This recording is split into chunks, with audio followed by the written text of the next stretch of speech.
Au sommaire de cette session d'information, la phase nationale des États généraux de l'éducation a commencé ce mardi 16 janvier 2024. Durant 4 jours des échanges, les participants vont faire des recommandations pour améliorer la qualité du système éducatif malien. Vous en saurez plus dans cette édition. La direction des informations et relations publiques des armées DIRPA a tiré le bilan de l'année 2023 et se prononce sur les perspectives de l'année 2024 pour les forces armées maliennes. Tout en saluant les bons résultats des FAMA, la DIRPA promet de maintenir la même stratégie pour assurer la sécurité nationale. Les détails dans un instant.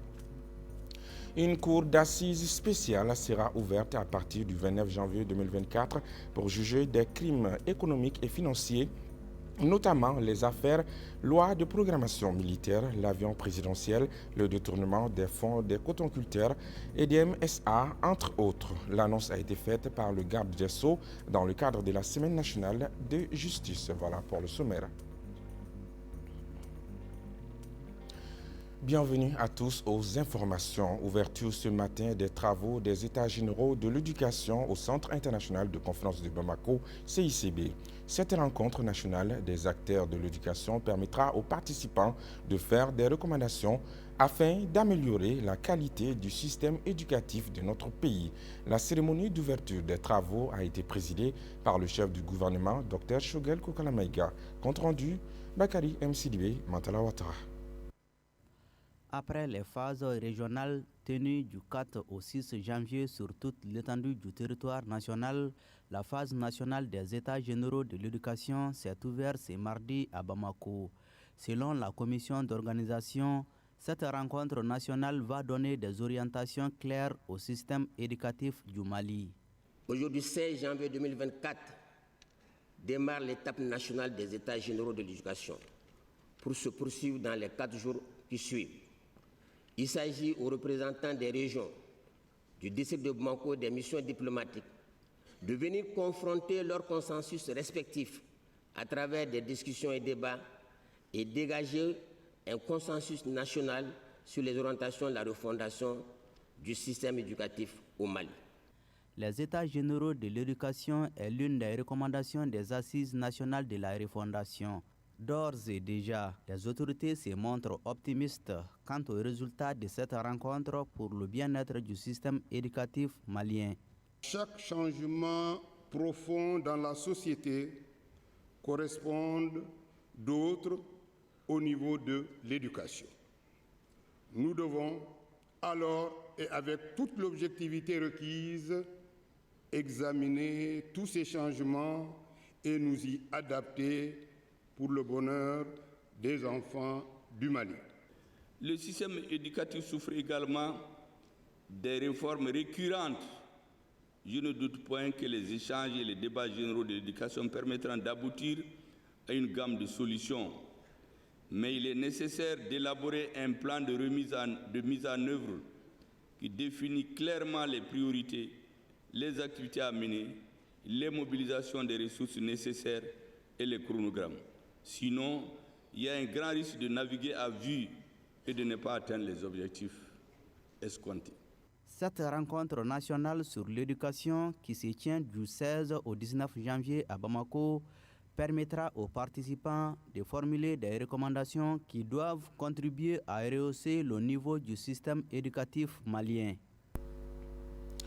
Le ministre de la Justice et des Droits de l'Homme, garde des Sceaux, Mamadou Kassongé, a annoncé l'ouverture d'une session spéciale d'assises prévue à partir du 29 janvier 2024 pour juger plusieurs dossiers sensibles, notamment les affaires loi de programmation militaire, l'avion présidentiel, le détournement des fonds des cotonculteurs EDM, les transitaires, le fonds Covid, les fraudes aux logements sociaux, la surfacturation des actes d'état civil. Commentaire Tangra Adam. L'annonce de l'ouverture d'une cour d'assises spéciale pour les crimes économiques et financiers a été annoncée par le ministre de la Justice et des Droits de l'Homme lors d'une rencontre avec les hommes de médias dans le cadre de la clôture des travaux de la 2e édition de la Semaine de la Justice. Cette session spéciale qui s'ouvre à partir du 29 janvier 2024 va juger les affaires en lien avec la loi de programmation militaire, le dossier de l'avion présidentiel, le détournement des fonds des cotonculteurs, l'affaire DDM, les dossiers des transitaires, les fraudes aux logements sociaux, la surfacturation des actes d'état civil. Parlant du dossier EDM SA, le garde des Sceaux rassure que les investigations sont en cours et promet que les responsabilités seront situées. Selon le ministre, l'enquête sur ce dossier n'est pas encore terminée. Le ministre Kassogué a rappelé à cette occasion l'impact de la corruption et de l'enrichissement illicite sur le développement du pays. Restons avec le ministre de la Justice Mamadou Kassogué qui donne des détails sur la situation des millions de litres de carburant non fournis à l'énergie du Mali. Selon lui, le dossier évolue. Au moins 6 millions de litres en recouvrés sur les 19 millions volés. Commentaire à Citan Diallo.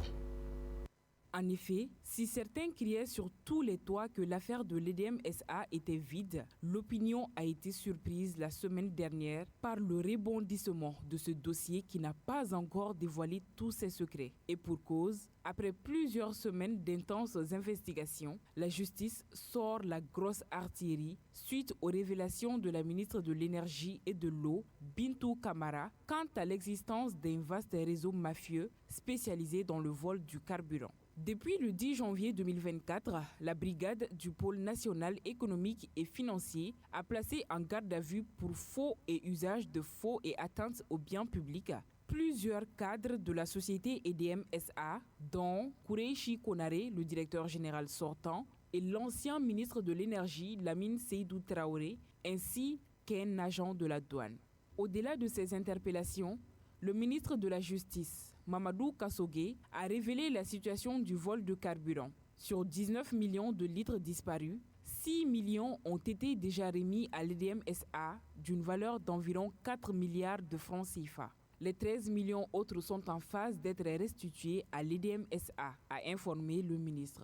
Cette sortie du ministre de la Justice blanchit désormais la ministre Bintou Kamara, traitée de tous les noms dans cette affaire. La Direction des informations et relations publiques des armées d'IRPA a tenu ce lundi 15 janvier 2024 sa traditionnelle conférence de presse animée par son directeur, le colonel-major Souleymane Dambélé. Premier de l'année 2024, elle a été l'occasion pour le chef de la DIRPA à tirer le bilan de l'année 2023 et de se prononcer sur les perspectives de l'année 2024 pour les forces armées maliennes FAMA. Oumar Koïta. Selon le directeur des informations et des relations publiques des armées, le colonel-major Souleymane Dambélé, l'année 2023 a été couronnée par la sécurisation de quelques grands événements comme la biennale artistique, le scrutin référendaire du 18 juin, mais aussi l'occupation des emprises cédées par l'aménagement au nombre d'une quinzaine de camps et quartiers généraux de Bamako, le retour de Kidal dans les girons maliens et la judicieuse création de l'Alliance des États du Sahel qui a porté ses fruits. L'année 2023 a été une année de motivation pour les forces de défense et de sécurité qui ont montré une montée spectaculaire en puissance en faisant quitter les groupes armés terroristes de plusieurs de leurs bases, reconnaît le patron de la DIRPA. L'un des effets et conséquences de cette montée en puissance des FAMA est que les terroristes ont fui des zones habitées pour se réfugier dans les forêts en faisant des rapes, couper les routes et mieux cibler les civils pour en faire des propagandes. Toutefois, reconnaît le colonel-major Dambélé, les groupes armés terroristes disposent encore des capacités de nuisance, bien que les FAMA soient à leur traque et continuent d'intensifier les opérations. Parlant des perspectives, le colonel-major Souleymane Dambélé promet de maintenir la stratégie en cours car elle est la meilleure. Toutefois, ils vont essayer de travailler sur les données politiques.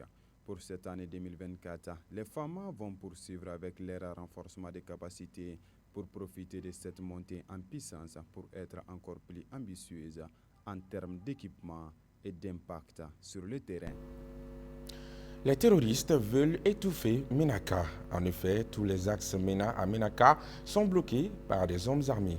Les camions qui quittent Gao pour Ménaka sont sommés de rebrousser chemin. Les effets de la situation sont déjà visibles dans la ville de Ménaka où vit la quasi-totalité des populations de la région. Explication Gabriel Keita. Le mercredi 10 janvier, des véhicules ayant quitté Gao ont été stoppés à 65 km de Ménaka par des hommes armés. Les passagers ont pu rejoindre la ville de Ménaka après une longue marche. Les camions sont revenus à Gao. La fermeture de cet axe intervient après celle des axes Ménaka et Ménaka-Kidala. Les populations sont soumises déjà aux conséquences de la situation. Aussitôt que l'information est tombée, les prix des produits de première nécessité comme le riz, le méla, le sucre et le carburant ont augmenté, affirme Sidi Barka, président du conseil régional de la société civile de Ménaka. Selon lui, la situation est vraiment alarmante. La région connaît une situation humanitaire alarmante. Les blocus instaurés sur ces axes compliquent davantage les choses pour la population en général et les milliers de déplacés en particulier. Pour Moussa Ag Asharatoumane, membre du Conseil national de la transition CNT, des solutions s'imposent. Le feu a fait de nombreux dégâts à travers le pays ces derniers jours. Si, dans le village de Kofé, cercle de Baflabé, le village a été incendié, dans le cercle de Direy, un camion rempli de marchandises a pris feu. Le point avec la Diakité. Dans le cercle de Baflabé, un feu de brousse a réduit le village de Kofé en cendres ce lundi 15 janvier 2024, rapportent nos confrères de Studio Tamani. Cette buée attachée des poulets, des vêtements, des greniers et des champs sont partis en fumée, précise la même source. Selon les habitants, aucune perte de vie humaine n'a été enregistrée. Cependant, ils déplorent des dégâts matériels énormes. Les autorités locales ont lancé un appel à la générosité publique pour secourir la communauté sinistrée. Le maire de Maïna a invité les chefs des villages et la population à la vigilance contre les incendies pendant cette période de récolte. Quelques jours avant ce drame, soit samedi à Markala, dans le cercle de Direy, un des camions de transport remplis de marchandises quittant Bamako pour Direy a pris feu à quelques kilomètres de Markala, informe la même source. L'incident s'est produit le samedi 13 janvier 2024. Selon des témoins, le camion et toutes les marchandises sont partis en fumée. Le même source rapporte qu'aucune perte en vie humaine n'a été enregistrée. La page CAN à présent. À Korogo, les Aigles du Mali entrent en compétition dans une heure face au Bafana Bafana d'Afrique du Sud. Les Maliens établis en Côte d'Ivoire sont mobilisés pour soutenir leur équipe nationale. Mais tous ne pourront pas se rendre au stade à cause de la rupture des billets. Écoutons quelques-uns au micro de Diallo Maliki. Et il nous est signifié, il nous est demandé on lui a demandé qu'est-ce qu'on peut faire pour l'équipe. Il nous a demandé que deux choses. La première des choses, de faire en sorte que ces joueurs se sentent à Bamako. Ils sont à Korogo, mais qu'ils se sentent à Bamako. On lui a promis cela. Et on l'a fait et on l'a démontré le jour que les joueurs sont arrivés à l'aéroport. Ça, tous les Maliens ont vu ça. Donc, deuxième défi, ça c'est de remplir le stade pour montrer qu'ils sont à Korogo. Mais malheureusement, la billetterie n'a pas été bien faite. Vous voyez, on a dit que tous les matchs nous sommes inquiets. On nous a dit qu'il y a plus de tickets. Il y a 2 semaines, les tickets du match, tous les 2 matchs du Mali est fini. Vous êtes témoins. Aujourd'hui même. Oui, je pense quand même que depuis qu'on est venu, on est en train de faire un travail de fond. On nous dit qu'il n'y a plus de tickets. Nous, on a un souci actuellement pour avoir des tickets, pour pouvoir assister. Mais je viens de rentrer en communication avec M. Konaré, qui est le chef de la délégation, pour pouvoir avoir des tickets ce soir. Absolument, absolument, on a foi. On a foi. Nous tous, on s'est dit aujourd'hui, c'est vrai, nous on est installés ici il y a très longtemps, nos parents sont venus ici, mais nous sommes Maliens. Comprenez? Ok. Moi, sincèrement, on est mobilisés. Tout le monde est mobilisé à Korogo ici pour accueillir les Aigles du Mali et prendre la coupe, aller au Mali. Fin de blocage à Kadiana où près de 300 supporters des Aigles ont dormi à la Belle Étoile pendant 2 nuits après le refus d'accès au territoire ivoirien par la police frontalière de Tégrela. La délégation a finalement pu reprendre le chemin pour Korogo suite à l'intervention du Haut Conseil des Maliens de Côte d'Ivoire. Juste avant le dénouement de la situation, le ministre des Sports, Abdoul Kassim Fomba, s'était rendu à Kadiana. Écoutons-le.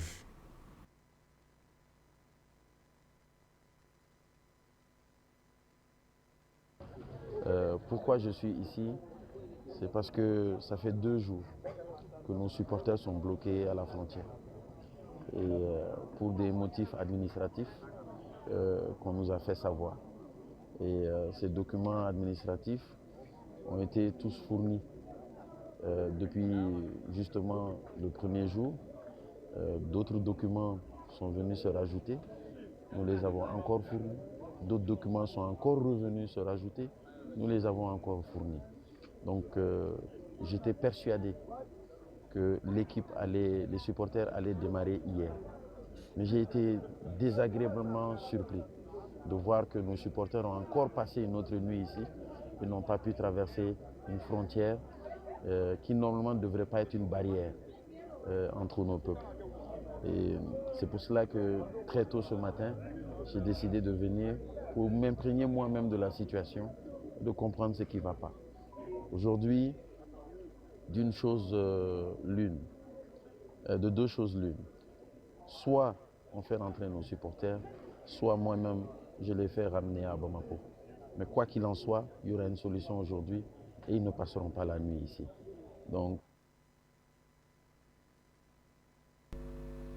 CAN Côte d'Ivoire 2023, toujours la Confédération africaine de football a invité 25 légendes de football à cette 34e édition de la CAN. Et parmi elles figure l'ancien international malien Adama Tamboura. Nos reporters, ou plutôt nos envoyés spéciaux à Korogo, l'ont croisé en zone mixte.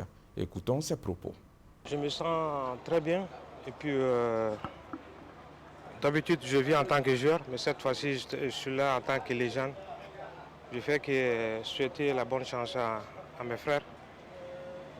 J'espère qu'Inch'Allah on va remporter les 3 points. Bon, je pense qu'ils ont bien organisé.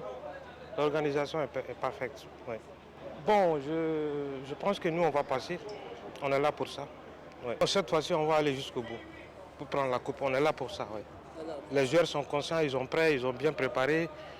Ils ont l'entraîneur aussi qui a beaucoup d'expérience. Je pense que cette année, la CAN, ça sera pour nous, Inch'Allah.